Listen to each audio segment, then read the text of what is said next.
નમસ્કાર વિદ્યાર્થી મિત્રો, આજે આપણે ત્રિપરિમાણીય ભૂમિતિનો બીજો લેક્ચર જે છે એની અંદર દાખલા જોઈશું. આગલા લેક્ચરની અંદર આપણે જોઈ ગયા સદિશ પરથી વાત કરી હતી, જે રેખાની દિક ગુણોત્તર અને દિક કોસાઇન, દિક ગુણોત્તર અને દિક કોસાઇન, દિક ખૂણાઓ. ફરીવાર યાદ કરીએ, દિક ખૂણાઓ કોને કહેવાય? તો કે કોઈ રેખા જે છે એની x અક્ષ ઉગમ બિંદુમાંથી પસાર થતી કોઈ રેખા લઈએ અને અવકાશમાં એની x અક્ષ સાથે આલ્ફા, y અક્ષ સાથે બીટા અને z અક્ષ સાથે જો ગામા માપનો ખૂણો બનાવે તો આ આલ્ફા, બીટા અને ગામા ને દિક ખૂણાઓ કહેવાય. અને આલ્ફા, બીટા અને ગામાના કોસ માપને, એનું કોસ માપ એટલે કે કોસ આલ્ફા, કોસ બીટા અને કોસ ગામા, એને કહેવાય દિક કોસાઇન. અને જો દિક ગુણોત્તર માટેની વાત પણ કરી હતી કે દિક કોસાઇનને સમપ્રમાણમાં હોય એવી ત્રણ સંખ્યાઓ, દિક કોસાઇનને સમપ્રમાણમાં હોય એવી ત્રણ સંખ્યાઓને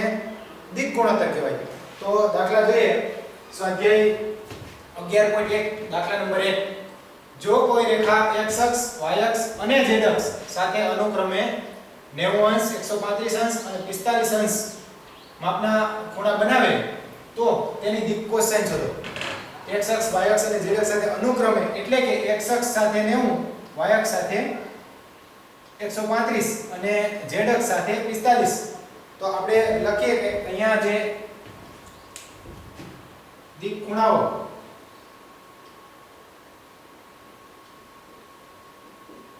આલ્ફા, આલ્ફા એટલે 90 અંશ, બીટા,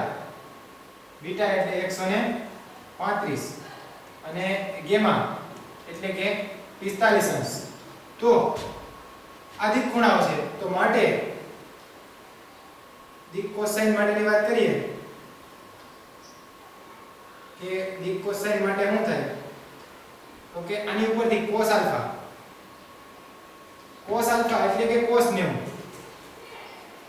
cos 90 અને cos 90 ની કિંમત આપણે ખબર છે, cos 90 બરાબર થાય 1. બીજી વાત કરીએ cos બીટા એટલે કે cos 135,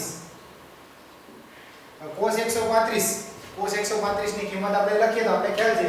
કે 135 cos 135 આના બરાબર બહુ લખીએ કઈ cos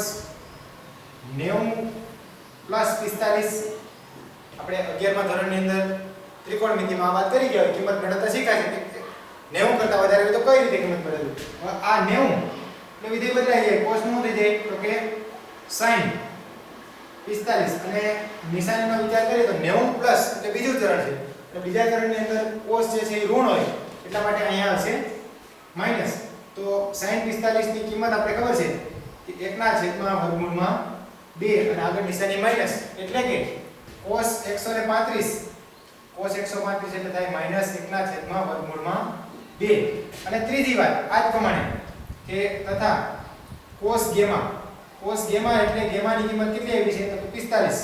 તો cos 45 અંશ એટલે શું થાય? તો કે 1 ના છેદમાં વર્ગમૂળમાં 2. તો ત્રણે ત્રણ કિંમતો મળી ગઈ. cos આલ્ફા 1, cos બીટા -1/√2 અને cos ગામા +1/√2. તો માટે ભાગેલ દિક કોસાઇન, દિક કોસાઇન શું થાય? તો કે 1 -1/√2 અને +1/√2 થશે. આ જ પ્રમાણે આપણે ખૂણા બીજા કોઈ આપેલા હોય તો એ પ્રમાણે કિંમત લેવાની, એનું કોસ માપ એને દિક કોસાઇન કહેવાય. બીજો દાખલો જોઈએ, યામાક્ષો સાથે સમાન માપના ખૂણા બનાવતી રેખાની દિક કોસાઇન શોધો. યામાક્ષો, યામાક્ષો એટલે અક્ષો, x અક્ષ, y અક્ષ અને z અક્ષ ત્રણેય સાથે સમાન માપના ખૂણા બનાવતી. તો દાખલા તરીકે આપણે જેમ કહીએ છીએ કે x અક્ષ સાથે આલ્ફા, y અક્ષ સાથે બીટા અને z અક્ષ સાથે ગામા, તો અહીંયા મારે શરત એવી આવે કે ત્રણેય ખૂણા સમાન છે. એટલે કે આલ્ફા બરાબર બીટા બરાબર ગામા, બરાબર છે. તો આલ્ફા બરાબર બીટા બરાબર ગામા હોય તો આનો અર્થ એવો થયો કે cos આલ્ફા બરાબર cos બીટા બરાબર cos ગામા, અથવા તો ત્રણેયને ખાલી આપણે આલ્ફા બરાબર બીટા બરાબર ગામા લઈ લીધું. અને બીજી વાત આપણે કરીએ કે L² + M² + N² l square plus તથા આ પરિણામ આપણે જાણીએ છીએ કે l square plus m square plus n square બરાબર શું થાય તો કે 1 માટે અહીંથી l એટલે શું તો કે cos આલ્ફા મૂકી દે કિંમત કારણ કે દી કોસાઇન l એટલે cos આલ્ફા તો માટે cos વર્ગ આલ્ફા વત્તા m એટલે પણ cos આલ્ફા લખી દે કારણ કે આલ્ફા બરાબર બીટા બરાબર તો ગામા છે એટલે cos બીટા થાય પણ બીટા બરાબર આલ્ફા હોવાથી અહીંયા લખીએ થાય cos સ્ક્વેર આલ્ફા વત્તા n એટલે પણ cos સ્ક્વેર આલ્ફા બરાબર 1 માટે શું થાય તો કે 3 વખત છે તો 3 cos સ્ક્વેર આલ્ફા બરાબર 1 માટે cos સ્ક્વેર આલ્ફા આ થાય 1/3 અને cos આલ્ફા ની કિંમત કઈ આપણે કે માટે cos આલ્ફા શું થાય તો કે માટે cos આલ્ફા બરાબર પ્લસ ઓર માઈનસ વર્ગમૂળ લઈએ પ્લસ ઓર માઈનસ 1/3 તો આ જે ક્વેશ્ચન જે છે cos આલ્ફા ની કિંમત પરથી માટે માગેલ દી કોસાઇન પ્લસ 1/√3 અને 1/√3 પ્લસ લે તો અથવા માઈનસ લે તો 3 માઈનસ એટલે કે -1/√3 -1/√3 અને -1/√3 પણ લખી દે એટલે બંને જવાબ થાય જે સદિશ છે એની અંદર દિશા જે છે એક જ હોય જ્યારે રેખાની અંદર બે દિશા છે એટલા માટે તેની એક દિશા જે છે એ પ્લસ તો આ બાજુ હોય તો બીજું માઈનસ વડે કોણ થશે એની દિશા જે છે વિરુદ્ધ થશે તો અહીંયા બંને જવાબ લખી શકાય કે +1/√3 અથવા -1/√3 અને -1/√3 ત્રીજો દાખલો જોઈએ આપણે આગળના લેક્ચરમાં પણ વાત કરી હતી કે રેખાઓના દિક ગુણોત્તર આપેલા હોય તો એની ઉપરથી દિક કોસાઇન કેવી રીતે મળી શકે તો અહીંયા રેખાઓના દિક ગુણોત્તર આપેલા છે આપણે કે દિક ગુણોત્તર શું છે તો કે દિક ગુણોત્તર -18 12 અને -4 અથવા જો આ ન લખવા હોય નાના આંકડા જો આ બધાને બે વડે ભાગી શકાય છે તો આને હું બે વડે ભાગી નાખું તો આના બરાબર આવું પણ લખી શકાય કે -9 6 અને -2 આંકડા નાના થઈ જાય ગણતરી સહેલી પડે તમારે તો આ દિક ગુણોત્તર છે હવે દિક કોસાઇન માટે દિક કોસાઇન આપણે ખ્યાલ છે આગળના લેક્ચરમાં વાત કરી કે દિક કોસાઇન માટે l બરાબર a ના છેદમાં વર્ગમૂળમાં a વર્ગ વત્તા b વર્ગ વત્તા c વર્ગ પ્લસ ઓર માઈનસ અને એવી રીતે m બરાબર પ્લસ ઓર માઈનસ b ના છેદમાં વર્ગમૂળમાં a વર્ગ વત્તા b વર્ગ વત્તા c વર્ગ અને n બરાબર પ્લસ ઓર માઈનસ c ના છેદમાં વર્ગમૂળમાં a વર્ગ વત્તા b વર્ગ વત્તા c વર્ગ એ પ્રમાણે લઈએ તો દિક કોસાઇન માટે l બરાબર શું થાય તો કે -9 ના છેદમાં વર્ગમૂળમાં -9 નો વર્ગ વત્તા 6 નો વર્ગ વત્તા -2 નો વર્ગ એટલે કે -9 ના છેદમાં વર્ગમૂળની અંદર 9 નો વર્ગ એટલે 81 6 નો વર્ગ એટલે 36 અને 2 નો વર્ગ એટલે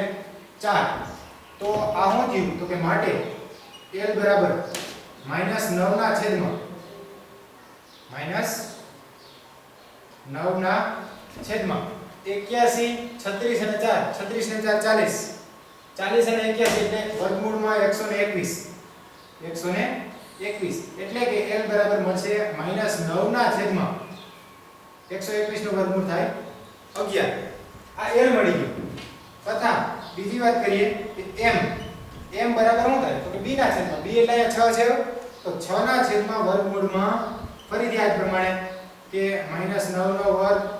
વત્તા 6 નો વર્ગ વત્તા -2 નો વર્ગ એટલે કે 6 ના છેદમાં આ કિંમત આપણે હમણાં મેળવી ઉપર તો 6 ના છેદમાં શું થાય 11 અને એ જ પ્રમાણે ત્રીજી વાત કે l m અને n એટલે ત્રીજો ઘટક તો -2 ના છેદમાં વર્ગમૂળમાં -9 નો વર્ગ વત્તા 6 નો વર્ગ વત્તા -2 નો વર્ગ એટલે કે -2 ના છેદમાં આ વર્ગમૂળ જે લેશું આ કિંમત આપણે મેળવેલી છે એની મળશે 11 તો છેલ્લે લખવાનું કે માટે માગેલ દિક કોસાઇન શું થાય તો કે માગેલ દિક કોસાઇન -9/11 6/11 અને -2/11 આ પણ લખી શકાય અથવા અને માઈનસ વડે ગુણી નાખે કારણ કે પ્લસ ઓર માઈનસ બંને ચાલે છે જેમ આપણે કીધું કે રેખાની દિશા બંને બાજુ છે તો દર્શાવી શકાય તો માઈનસ વડે આને જો ગુણી નાખું તો 9/11 -6/11 અને માઈનસ માઈનસ પ્લસ 2 2/11 આ પણ લખી શકાય એટલે આની દિક કોસાઇન જે છે આ થશે અથવા મેં જે પ્રમાણે કીધું એ પ્રમાણે તમારે બીજી વાર લખવી હોય તો દિશા જે છે અહીંયા એવું પણ લખી શકાય કે અથવા 9/11 -6/11 અને +2/11 આ દિક કોસાઇન છે એટલે બંને ચાલે તો આજના દિવસમાં આપણે આ સ્વાધ્યાયના 3 દાખલા જોયા સ્વાધ્યાય 11.1 ના દાખલા નંબર 1 2 અને 3 એક હોમવર્ક ની વાત કરતી તમારા આજના લેક્ચર નું હોમવર્ક જે છે કે હોમવર્ક ની અંદર આ જ પ્રમાણેના દાખલા જે છે એ તમારે કરવાના છે કે ઉદાહરણ 2 છે કે ઉદાહરણ 1 અને 2 ઉદાહરણ 1 ની અંદર તમને ખૂણા આપેલા છે કે આ કેમ આપેલા દાખલામાં 90 135 અને 45 અંશ હોય તો દિક કોસાઇન છે તો એ પ્રમાણે ત્યાં બીજા ખૂણા આપેલા છે તો આપણે એ પ્રમાણે કિંમત લેવાની છે અને ઉદાહરણ નંબર 2 જે છે એની આગલા લેક્ચરમાં પણ આપણે થોડીક ચર્ચા કરી હતી પણ આ પ્રમાણે એમાં દિક ગુણોત્તર આપેલો છે અને દિક કોસાઇન મેળવવાની છે તો બે ઉદાહરણ જે છે આપણે હોમવર્કમાં કરશું ધન્યવાદ